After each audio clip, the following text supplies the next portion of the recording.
Selamat malam minggu bagi yang bermalam minggu. Malam ini kita coba melanjutkan Injil Markus. Kalau tidak ada halangan, kita mau menyelesaikan Injil Markus ini. Kalau ada topik yang mau kita pelajari selain dari Markus, itu nanti kami membandingkannya. Tapi sementara ini kita mencoba belajar dari Injil Markus, ya. Iya, jadi Markus sekarang ini kita sudah sampai pasalnya yang ke-8. Markus 8. Itu mulai ayatnya yang ke-27. Markus 8 mulai ayat 27, ya. Mari kita berdoa. Bagaimanapun kami harus mengakui, rahasia kerajaan sorga itu tersembunyi. Kalau boleh kami mengerti pun, kalau Tuhan yang membukakannya. Sama halnya dengan Allah yang Maha Kuasa, itu juga tersembunyi, tidak dapat dikenal oleh manusia, kecuali Allah menyatakannya. Itulah membuat kami bersukacita, karena ada Roh Kudus menjadi guru kami yang dijanjikan oleh Yesus sebelum Yesus naik ke surga untuk mengajari kami mengerti perkataan-Mu. Kuduskan kami sehingga kami dapat menangkap apa yang Tuhan Yesus mau katakan kepada kami malam hari ini. Di dalam nama-Mu kami berdoa. Amin. Mari kita lihat Markus pasalnya yang ke-8. Ya, kalau ada yang mau ditanya boleh. Markus 8 ayatnya 27. Pengakuan Petrus. Itulah judulnya dibuat. Jadi kalau Anda mau buat judul pembacaan Anda, bisa Anda buat judulnya Pengakuan Petrus. Tapi di sampingnya bisa juga Anda buat pengakuanku sendiri. Karena apa yang kita diajari supaya sampai kepada pengakuan kita sendiri. Kemudian Yesus beserta murid-muridnya berangkat ke kampung-kampung di sekitar Kaisarea Filipi. Di tengah jalan ia bertanya kepada murid-muridnya, katanya, kata orang, siapakah aku ini? Jawab mereka, ada yang mengatakan Yohanes Pembaptis, ada juga yang mengatakan Elia, ada pula yang mengatakan seorang dari para nabi. Ia bertanya kepada mereka, tetapi apa katamu? Siapakah aku ini? Maka jawab Petrus, engkau adalah Mesias. Lalu Yesus melarang mereka dengan keras supaya jangan memberitahukan kepada siapapun tentang Dia.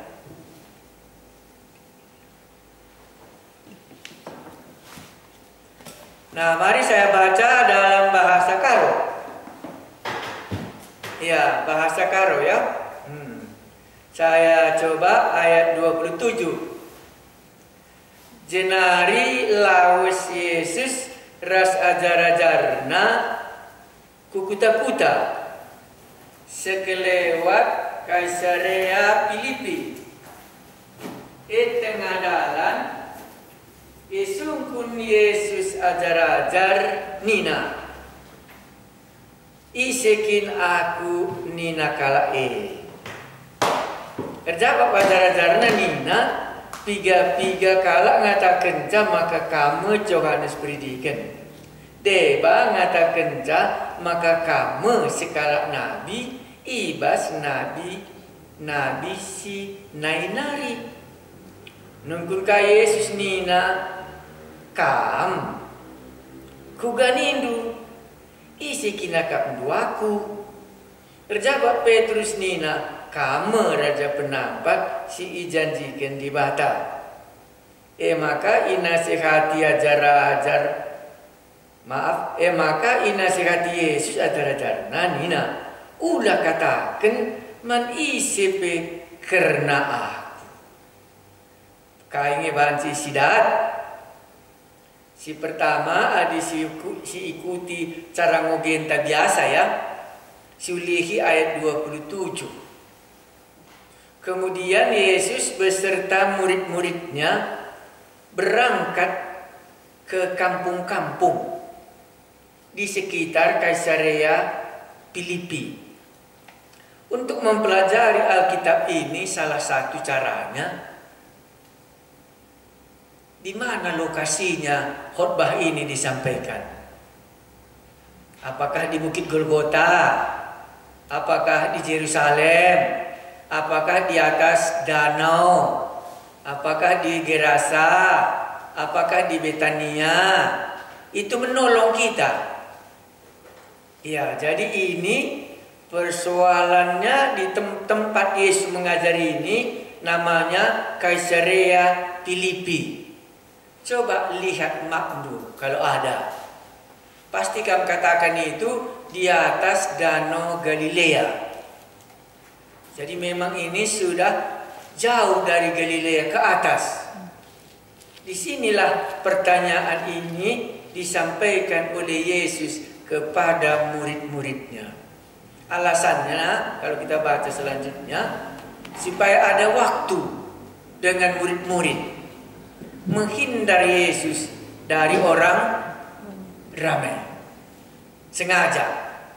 Makanya pengakuan Petrus ini seringkali dikatakan pengakuan di daerah Kaisarea Filipi. Kalau enggak selama ini dia khotbahnya di daerah Kapernaum. Di rumahnya Simon Petrus itulah menjadi base campnya. Iya, jarang kita baca base campnya, pulang dia ke rumahnya sebagai tukang kayu. Tetapi daerah Kapernaum, ya itulah yang paling banyak.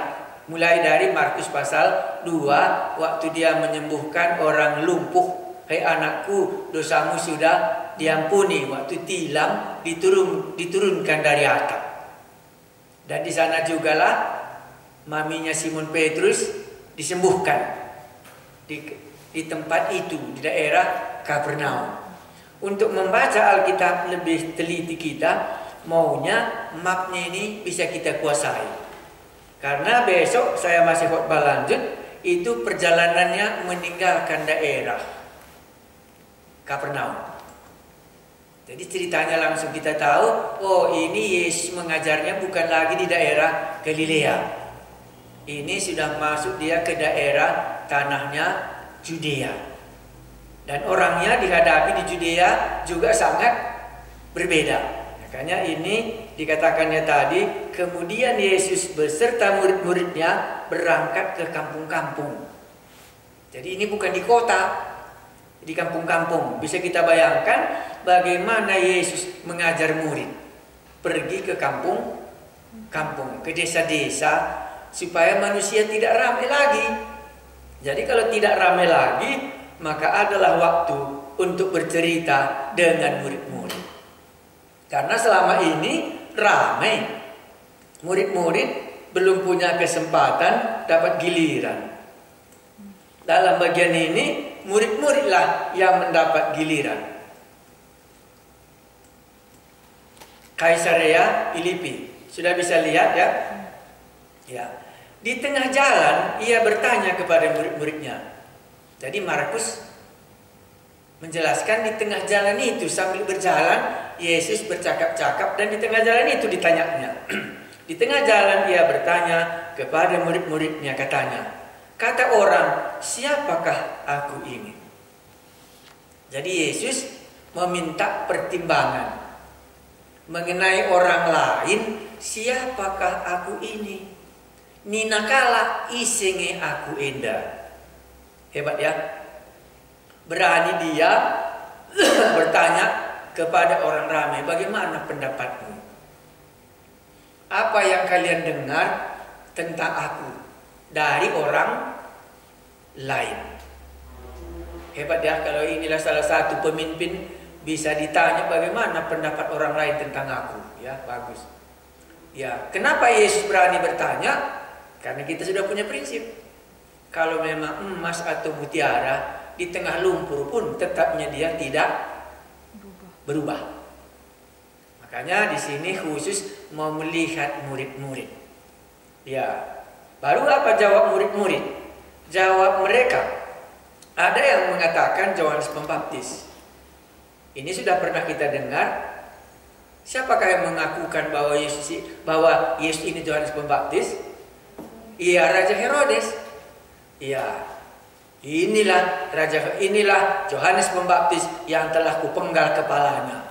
Dia sudah bangkit dari antara orang mati, karena itu begitu hebat kuasa di dalam hidupnya. Iya. Benar? Salah ya, karena dia bukan Yohanes Pembaptis yang bangkit. Iya, jadi salah pengertian orang.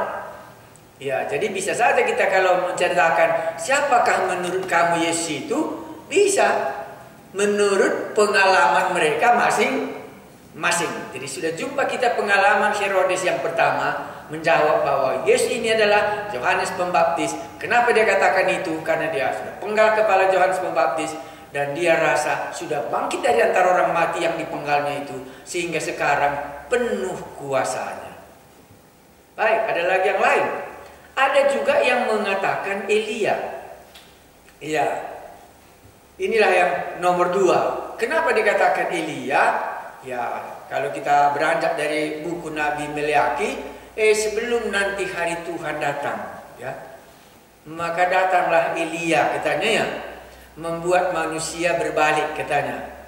Ya, makanya waktu Yohanes Pembaptis khotbah, menurut mereka dia itulah Nabi Elia yang sudah membuat banyak orang yang berbalik dari kejahatan dan terjadi pertobatan. Jadi mereka lihat ini pasti Nabi Elia, karena banyak kali orang sudah mengikut dia, dibuatnya berbalik hati umat Israel kembali kepada Allah. Itulah dalam zamannya Nabi Elia. Kalau kitab Meleaki, sebelum hari Tuhan datang, pasti datang Nabi Elia. Itu pengertian mereka. Ada pula yang mengatakan seorang dari para nabi. Ada 3. Kenapa mereka katakan seorang dari para nabi? Karena dia menyatakan demikianlah firman Tuhan. Jadi pasti dia adalah salah satu nabi seperti yang sudah berlalu selama ini. Nabi itu menyampaikan firman Tuhan. 3 pendapat orang di sini mengenai Yesus dari orang luar. Jadi kita bisa mendengar bagaimana pendapat orang lain. Ya, pendapat orang lain inilah 3. Ya, benar pendapat orang itu atau tidak benar, Yesus bukan di situ berhentinya. Karena sengaja tadi dia sudah memfokuskan kepada murid-murid. Ya, barulah disambungnya. Ia bertanya kepada mereka, tetapi apa katamu? Ya. Siapakah aku ini? Kata murid-murid. Itu yang mau Yesus dengar. Maka jawab Petrus, engkau adalah Mesias. Ya, ini yang pertama. Ya, waktu saya membandingkan ini dengan Matius pasalnya yang ke-16, ya, itu kalau Matius pasal 16 itu dikatakan di sana, berbahagialah engkau Simon, karena bukan manusia yang menyatakannya kepadamu, tetapi Bapa-Ku yang di sorga. Ya, kenapa? Kenapa di Matius dibuat kalimat itu? Berbahagialah engkau Simon, karena bukan manusia yang menyatakannya kepadamu, tetapi Bapakku yang di sorga. Tetapi Markus, karena pembaca Markus tidak sama dengan pembaca Matius. Karena Matius yang membacanya adalah orang Yahudi.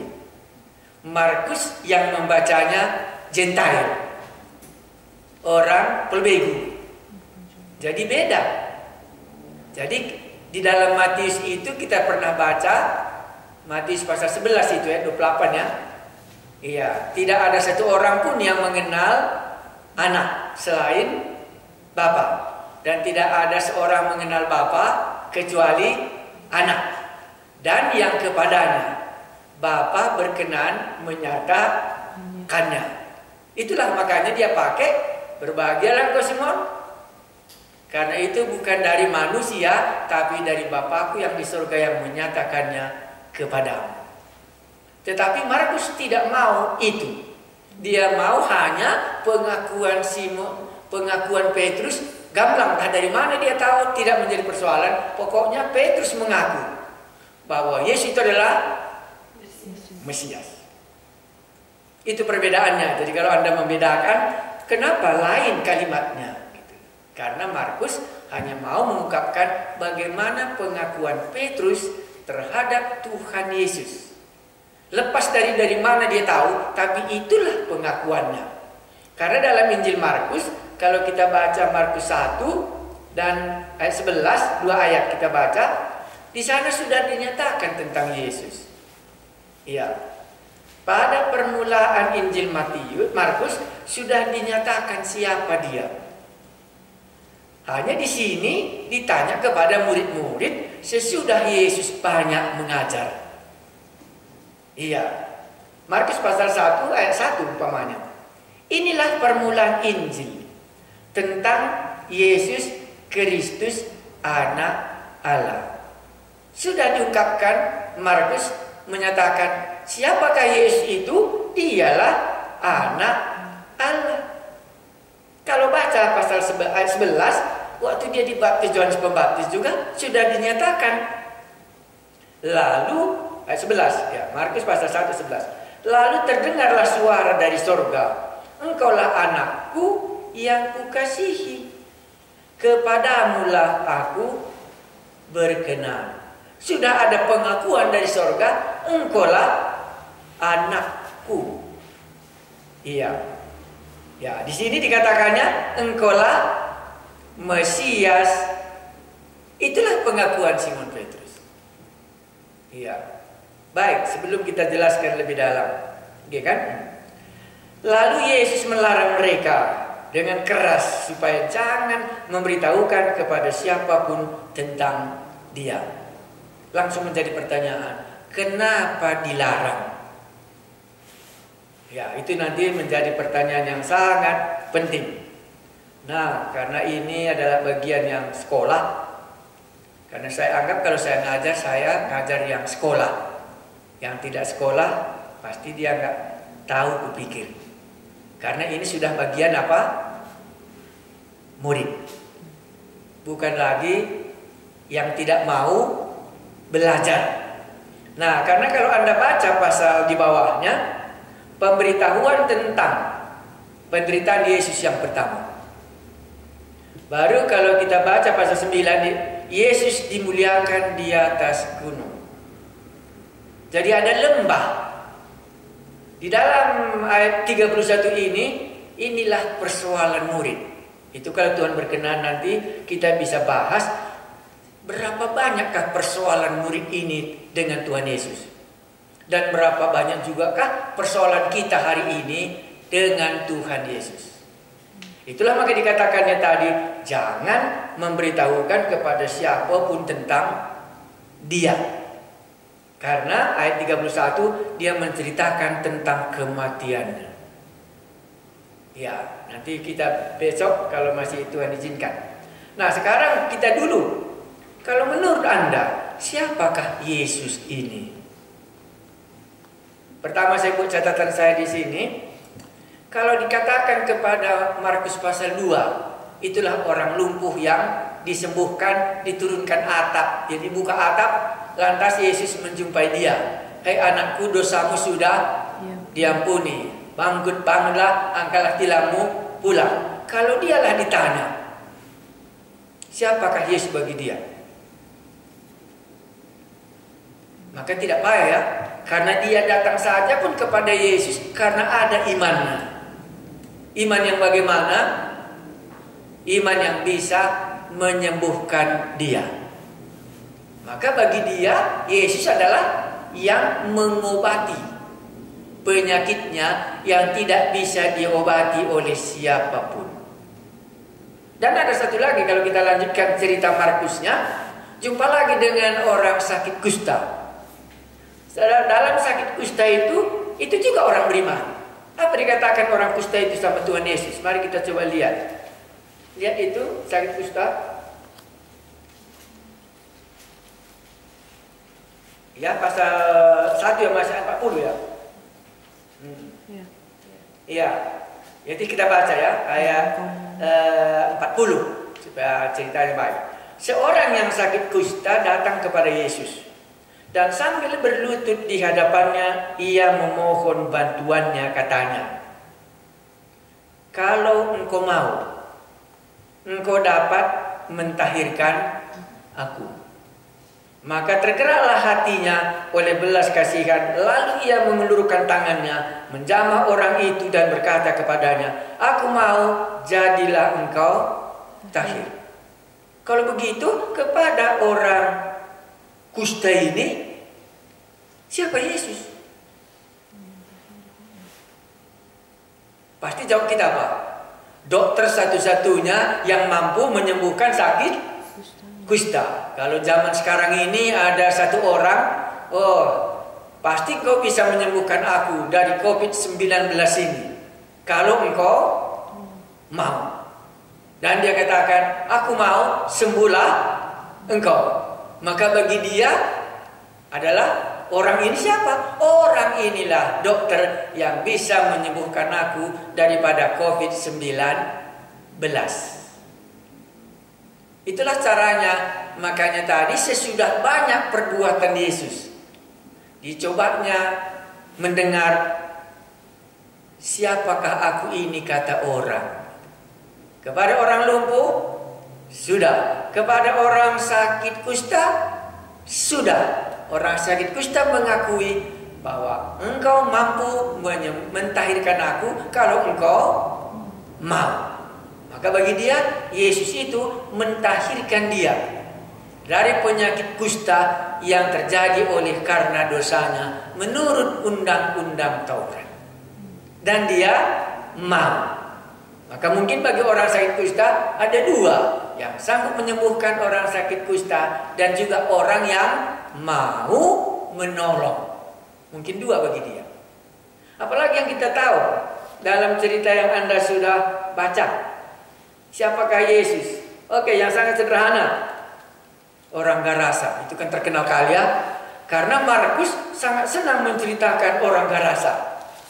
Cerita yang lain pendek, tapi cerita Gerasa lengkapnya gak tanggung-tanggung. Dia yang paling lengkap dari Matius, Markus, dan Lukas. Alasannya pasti ada.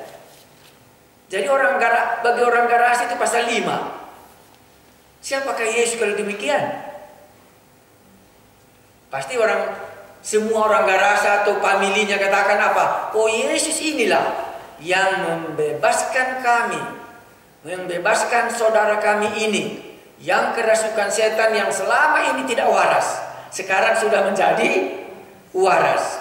Baru bisa di kalimat yang terakhir, kalau engkau telah mengalami perbuatan Allah, ceritakanlah itu pula kepada orang lain. Ceritakannya lagi. Ada lagi ceritanya.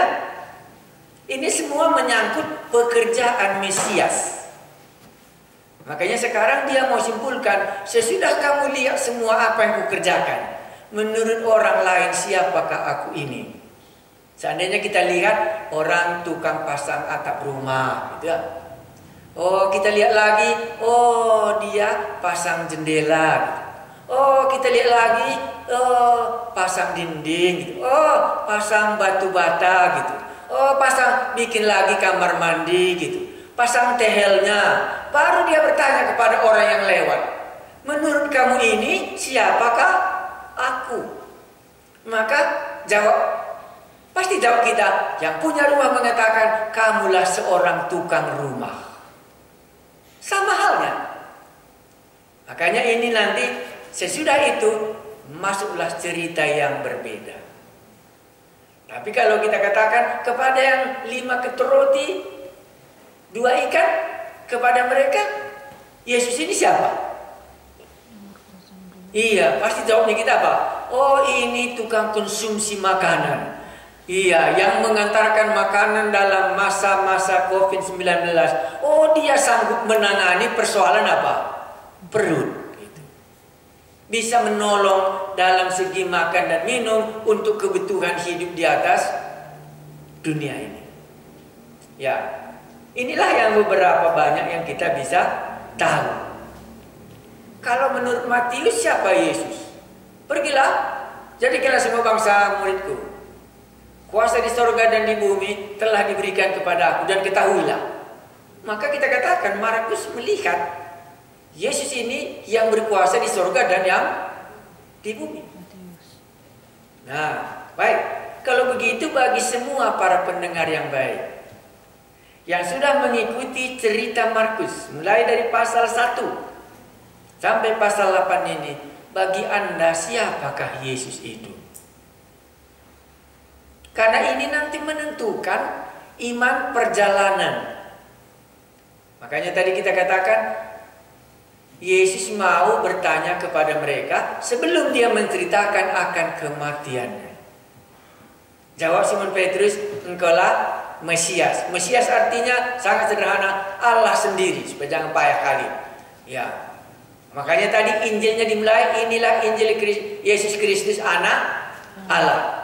Inilah anakku yang kukasihi, dengarkanlah dia. Mesias sangat sederhana dibuat saja, artinya anak Allah yang diurapi oleh Allah untuk melakukan pekerjaannya sebagai Mesias yang mewakili Allah datang ke dunia ini. Bagi saudara dan saya, siapakah Yesus itu?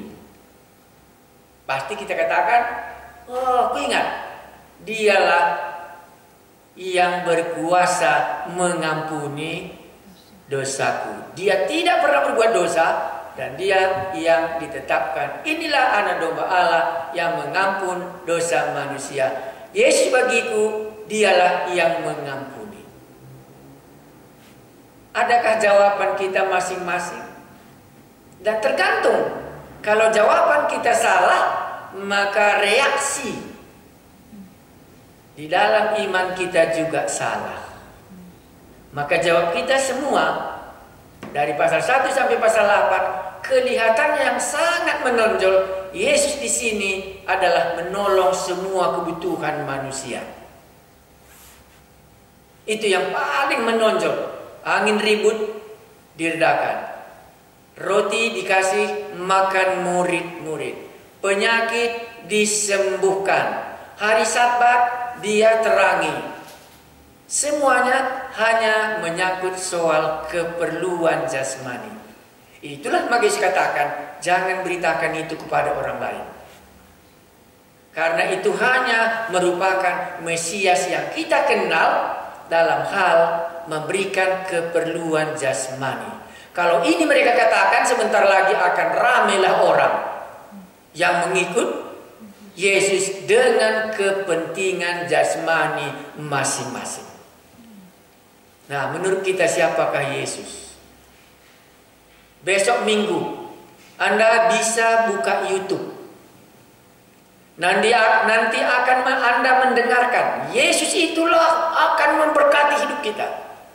Yesus itu berkuasa menyembuhkan. Maka Anda langsung tahu, ini Yesus dia kenal hanya untuk keperluan jasmani. Yesus memberkati kita, maka virus pun tidak mempan. Umpamanya ya, saya kan tidak katakan itu, tapi Anda langsung bisa melihat, oh ini Markus pasal 1 sampai Markus pasal 8 dikhotbahkannya.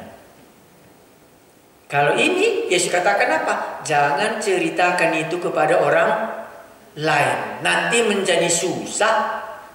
Karena semuanya nanti datang mengikut Yesus hanya untuk kepentingan di dalam dunia ini. Jadi kalau ditanya orang, kenapakah di sini Yesus melarang menceritakan itu? Karena sebentar lagi perjalanannya menuju Yerusalem. Ini di daerah Kaisarea Filipi. Siapakah Yesus? Sudah jelaskah jawabnya? Atau aku tidak pernah kupikirkan siapa Yesus? Aku hanya tahu berminggu, dengar firman Tuhan, dan melakukan apa yang Dia katakan. Boleh. Itu juga jenis iman. Kan banyak di dalam Alkitab ini orang mengikut Dia. Hanya sejauh mana nanti hasilnya, itu pasti sesuai dengan merek mobil yang Anda naiki, maka tujuan perjalanannya akan ditetapkannya. Jadi kalau iman kita, aku pengenalanku akan Yesus, hanya memberi aku berkat, maka Anda akan bisa dapat berkat untuk hanya di bumi ini saja. Ya bisa. Ya aku mau supaya Yesus menyembuhkan penyakitku. Boleh. Kalau Dia mau, Dia memang punya kuasa. Ya makanya di sini cocok kali Yesus bertanya kepada murid-muridnya. Itulah di daerah Kaisarea Filipi sebelum mereka turun ke Yerusalem. Ya, karena turun ke Yerusalem sudah lain nanti pengajarannya. Sebelum kita banyak memikirkan lebih jauh, sudah paskah pengenalan kita akan Yesus? Bolehkah kita mengatakan, inilah Injil Yesus Kristus anak Allah? Inilah anakku, dan kepadanya lah aku berkenan. Ini pernyataan dari surga. Dan sekarang pernyataan orang lain. Dia ini Yohanes Pembaptis. Dia ini Nabi Elia. Dan pernyataan orang lain, dia ini adalah salah satu seorang nabi seperti yang dulu-dulu. Sekarang, bagi kita, siapakah Yesus di dalam hidup kita? Bolehkah kita katakan, oke Pak Pendeta lah dulu, bagi kamu siapa Yesus itu? Bagi aku, inilah Yesus Kristus anak Allah. Itu teguh saya. Yesus itu adalah Allah sendiri yang menciptakan langit dan bumi. Mungkin mirip dengan kesimpulan Injil Matius. Yang berkuasa di surga dan di bumi. Pergilah, jadikan semua bangsa menjadi muridku, dan ketahuilah bahwa aku menyertai engkau sampai kepada akhir zaman. Kalau ditanya aku, inilah pengakuanku terhadap Yesus. Maka tidak ada kesangsianku akan ditinggalkannya. Tidak ada kesangsianku bahwa dialah anak Allah yang memberikan aku napas hidup. Dan inilah Allah yang dapat mengampuni dosaku dan yang menganugerahkan Roh Kudus tinggal di dalam hatiku. Dan inilah yang akan membangkitkan aku dari antara orang mati. Dan inilah yang sedang di sorga untuk mempersiapkan tempat bagiku. Dan inilah yang akan datang sekali lagi menjemput aku dari dunia yang fana ini. Kamu, siapakah Yesus itu? Nah, kalau sampai pengertian kita yang benar ini, inilah membuat iman kita tidak bisa goyah. Itulah sebabnya maka dikatakannya, jangan katakan itu kepada orang lain. Karena nanti kita lihat pengertian murid-murid masih keliru dalam ayat 31. Makanya nanti dipaparkan di sini berapa permasalahan murid-murid mulai terbuka dari pasal 8 ini sampai pasal 10. Karena pengertian mereka tentang Mesias, anak Allah yang mereka akui, tapi bertentangan dengan apa yang mereka harapkan. Baik, karena masih ada waktu sedikit, saya sambung 1-2 kalimat. Ayatnya yang 31. Kemudian mulailah Yesus mengajarkan kepada mereka. Mulai ya. Jadi di Kaisarea Filipi pelajaran sudah selesai. Sekarang masuk pelajaran yang baru. Ya, jadi bagi Anda dan saya, ini pelajaran baru bagi kita untuk mengikut Yesus. Kemudian mulailah Yesus mengajarkan kepada mereka bahwa anak manusia harus menanggung banyak penderitaan. Ini pelajaran baru. Dan diolok oleh tua-tua. Ditolak oleh imam-imam kepala dan ahli-ahli Taurat. Lalu dibunuh dan bangkit sesudah 3 hari. Ini pelajaran. Kenapa ini katakan pelajaran yang baru? Karena sampai saat ini mereka mengenal Yesus yang berkuasa dalam segala hal. Jadi mereka menganggap Mesias yang mereka akui itu adalah Mesias yang bertanggung jawab dalam hidup mereka secara jasmani. Tetapi di sini kemudian mulailah Yesus mengajarkan kepada mereka. Sayang sekali kalau ada gereja tidak mengajarkan bagian ini. Dia hanya mengajarkan semua mulai pasal 1 sampai pasal 8. Berkat yang Tuhan Yesus dapat berikan secara jasmani. Tetapi dia tidak sampai mengajarkan ayat 31. Itulah sebabnya makanya Yesus katakan, jangan beritahukan itu kepada orang lain. Karena pengertianmu tentang Mesias hanya seperti kerang terbungkus.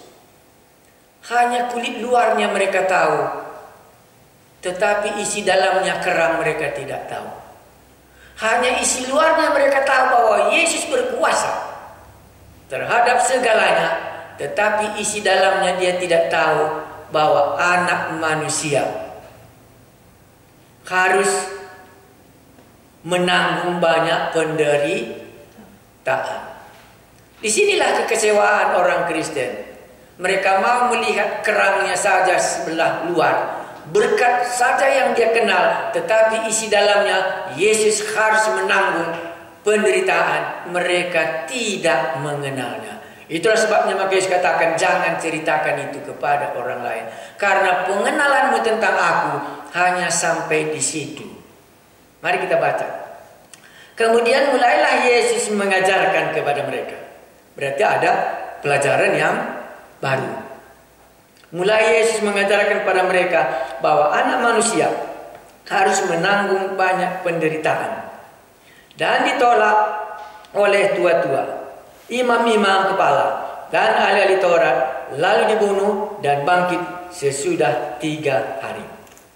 Hal itu dikatakannya dengan terus terang, karena tersembunyi terus bagi mereka, dengan terus terang. Tetapi Petrus menarik Yesus ke samping dan menegur dia. Kenapa ditegurnya? Kenapa ditegurnya gurunya itu? Jawabnya apa? Salah menurut ukuran Simon Petrus. Walaupun dia katakan Yesus itulah Mesias, tapi pengertiannya Mesias itu mulai dari pasal 1 sampai pasal 8. Berkuasa dalam segala keperluan hidupnya. Jadi kalau boleh dikatakan, kalau nanti dia mati, maka kecewalah dia mengikutnya, karena keperluannya tidak lagi bisa dipenuhi oleh Tuhan Yesus. Makanya kita juga bisa ada orang mengikut Yesus supaya Yesus memberikan segala keperluannya secara dunia. Dan waktu Yesus menyatakan anak manusia harus menderita, tidak dia setuju. Makanya ada Injil hanya berkat, tapi tidak pernah diberitakan tentang penderitaan Yesus. Ya, ataupun dipakai penderitaan Yesus, tapi demi kepentingannya, bukan demi kepentingan Allah. Makanya Paulus katakan menangis melihat manusia yang memberitakan Injil hanya demi kepentingan perutnya saja, katanya. Kenapa perut? Karena mereka hanya menantikan perbuatan Yesus dalam mujizat-mujizat secara jasmani. Jadi kalau ditanya tadi, lalu Yesus melarang mereka dengan keras supaya jangan memberitahukan kepada siapapun tentang dia. Karena pengenalan mereka ibaratkan kerang, hanya kulitnya mereka tahu, isinya mereka tidak tahu. Isinya di sini, kemudian mulailah Yesus mengajarkan kepada mereka bahwa anak manusia harus menanggung banyak penderitaan dan ditolak oleh tua-tua, imam-imam kepala dan ahli-ahli Taurat, lalu dibunuh dan bangkit sesudah 3 hari. Hal itu dikatakannya dengan terus terang. Tetapi Petrus yang barusan mengaku, tetapi Petrus menarik Yesus ke samping dan menegur dia. Dalam hal ini cuma Petrus berani menegur Yesus. Hebat ya? Dalam hal ini cuma dia berani menegur Yesus yang mengatakan, jangan hal itu terjadi kepadamu. Ya, baru-baru kita lihat ayat 33. Maka berpalinglah Yesus dan sambil memandang murid-muridnya, ia memarahi Petrus. Di sini pakai istilah apa? Memarahi Petrus. Katanya, enyahlah iblis. Wah, inilah dia. Kalau orang hanya memikirkan tentang berkat yang dari Allah, itu bisa berasal dari iblis. Makanya yang terakhir kali iblis menawarkan waktu Yesus dicobai, semua dunia ini akan kuberikan kepadamu, asal engkau mau menyembah aku. Walaupun sebenarnya iblis tidak bisa memberikannya, tetapi itulah chance yang diberikan oleh Yesus. Tetapi Yesus tahu bahwa dia tidak bisa berkuasa, hanya dikatakan pergilah daripadaku. Hal ini sama, dicobai lagi di sini. Nyala iblis, sebab engkau bukan memikirkan apa yang dipikirkan Allah, melainkan apa yang dipikirkan manusia. Inilah persoalan murid-murid. Inilah persoalan kita hari ini sesuai dengan pengakuan kita masing-masing. Jadi dari pengakuan Anda itulah nanti akan hasilnya iman saudara. Apa yang dikatakan di sini? Yang dikatakan oleh Tuhan Yesus terus terang? Sebab engkau bukan memikirkan apa yang dipikirkan Allah. Apa rupanya yang dipikirkan Allah? Seringkali kita memikirkan apa yang dipikirkan Allah dan apa yang dipikirkan oleh manusia. Bisa Anda jawab? Yang dipikirkan manusia di sini yang dimaksudkannya adalah semua kuasa untuk memelihara di bumi ini. Inilah pikiran manusia. Tidak menyangkut soal kebangkitan orang mati, tidak berbicara soal dosa diampuni. Yang dipikirkan manusia bagaimana supaya besok masih bisa hidup. Itulah yang tidak disetujui oleh Simon Petrus waktu Yesus menyatakan anak manusia akan diserahkan dan dibunuh. Itu tidak bisa. Itu yang dibayangkan oleh Simon Petrus. Itulah yang dipikirkan oleh manusia. Tapi apa yang dipikirkan Allah? Karena Yesus membuat 2 kalimat di sini. Maka berpalinglah Yesus dan sambil memandang murid-muridnya, ia memarahi Petrus. Katanya, nyala iblis. Sebab engkau bukan memikirkan apa yang dipikirkan Allah, melainkan apa yang dipikirkan manusia. Jadi perkataan Simon Petrus ini adalah pikiran manusia. Inilah teologi yang berat. Apa sebenarnya yang dipikirkan oleh Allah dalam cerita ini? Pasti Anda ingat yang dipikirkan oleh Yesus dalam cerita ini yang sudah dinubuatkan oleh kitab Nabi Yesaya pada 800 tahun yang lalu. Bahwa Mesias harus menderita. Mereka tahu buku itu, tapi mereka tidak mendengarkannya karena itu tidak menguntungkan murid-murid. Yang mereka pikirkan, dia ini akan menjadi Mesias. Itulah sebabnya perjalanan murid-murid ke Emmaus itu, Anda ingat itu ya? Kami kira dulu katanya, dialah yang berkuasa, karena memang dilihatnya kuasa. Dan kami berharap supaya dialah yang membebaskan kami orang Israel ini dari penjajahan Rom. Tetapi sudah dia mati, dibunuh oleh imam-imam. Inilah cuma pemikiran mereka, inilah pemikiran manusia. Makanya tadi benar apa dikatakan Yesus, jangan ceritakan itu dulu. Karena pengenalanmu tentang Mesias hanya seperti kulit kerang sebelah luarnya, tapi isi dalamnya kamu belum mengerti. Waktu Yesus melanjutkan pengajarannya, memang benar. Dia tidak menyetujui Yesus mati untuk pengampunan dosa. Karena sudah berlawanan dengan niatnya Petrus waktu dia mengikut Yesus. Makanya menentukan rupanya permulaan kita mengikut Yesus. Di manakah Petrus mulai mengikut Yesus yang terbesar? Waktu pertanyaan ditanya, di manakah pertobatan murid-murid?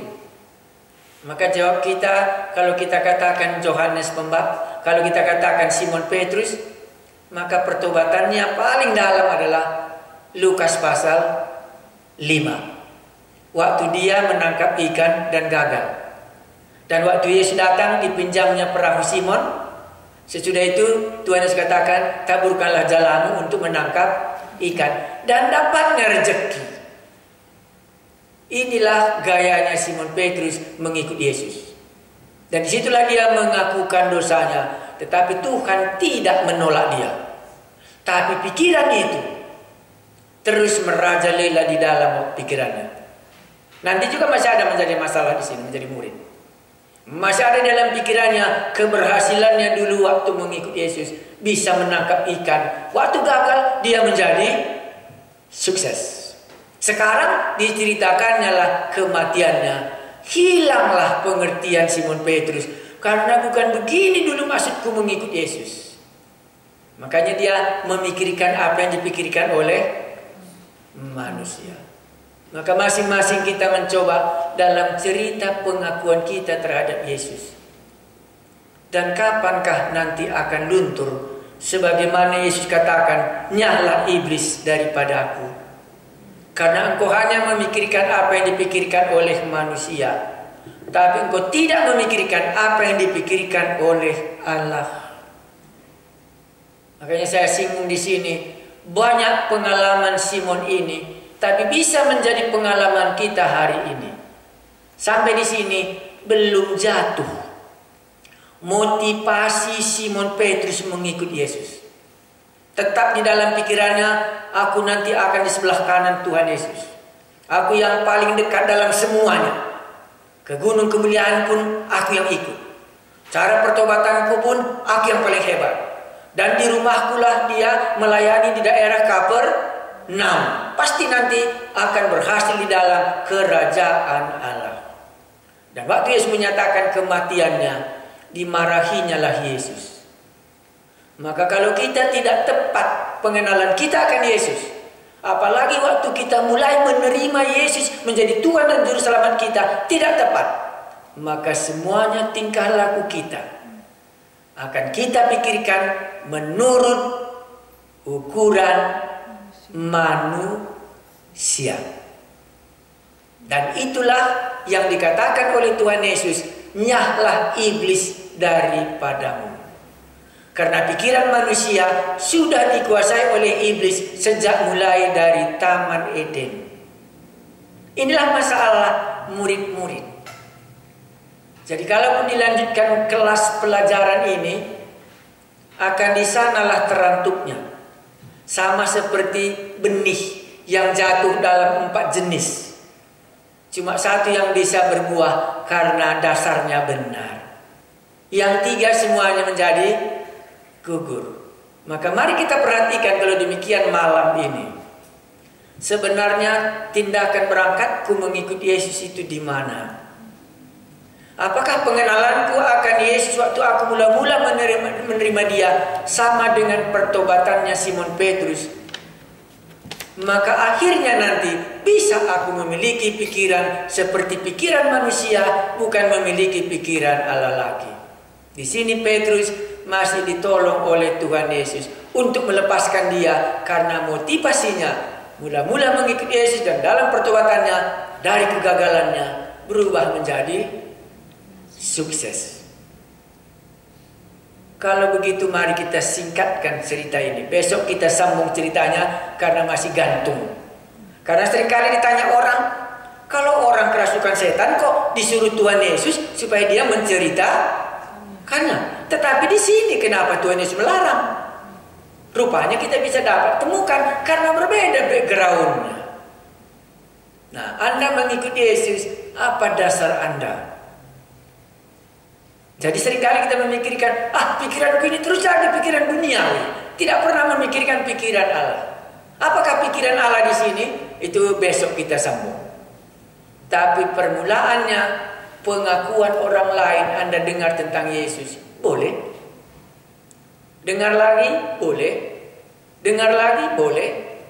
Dan akhirnya aku sendiri, siapakah Yesus itu bagiku? Kenapakah aku mau mengikut dia? Yang seringkali kita katakan, apa yang kuharapkan?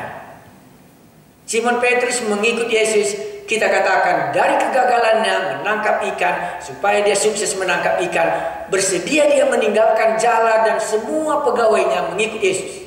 Alasannya apa? Karena dia lihat inilah yang bisa menolong aku dalam keberhasilan sesudah aku gagal.